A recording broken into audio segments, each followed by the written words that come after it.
అయోధ్య రామ మందిరంలోని బాలరాముడి ప్రాణప్రతిష్ఠ కన్నుల పండుగ జరిగింది. అనంతరం అయోధ్య శ్రీరాముడిని దర్శించుకునేందుకు తొలి రోజు భక్తులు పోటెత్తారు. కొంతమంది రామ భక్తులు వేకువజామున 3 గంటలకే ఆలయానికి విచ్చేశారు.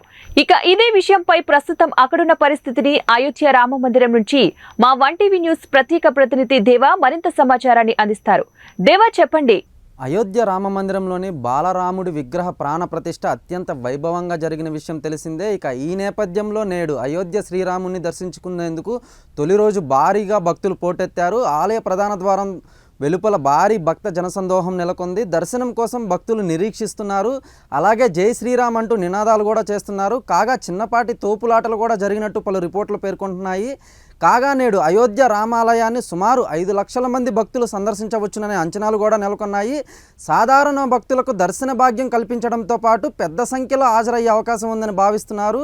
కాగా భక్తులు ఉదయం 8 గంటల నుంచి బాలరాముడిని దర్శించుకుంటున్నారని ఆలయ పెద్దలు చెప్పారు. మధ్యాహ్నం 1 గంట నుంచి 3 గంటల వరకు ఆలయ ద్వారాలు మూసి ఉంచుతారని తెలిపారు. అలాగే ఆలయంలో 2 సార్లు హారతిని దర్శించుకోవచ్చని కూడా సూచించారు. ఉదయం 6:30 గంటలకు, రాత్రి 7:30 గంటలకు సమయంలో ఈ అవకాశం ఉంటుందని ఆలయ అధికారులు వెల్లడించారు. ఇక భక్తులు ఆన్లైన్ లేదా ఆఫ్లైన్లో దర్శనం, హారతి పాసులను పొందవచ్చునని ఆలయ అధికారులు తెలిపారు. కెమెరామెన్ చంద్రతో దేవా, 1TV న్యూస్, అయోధ్య.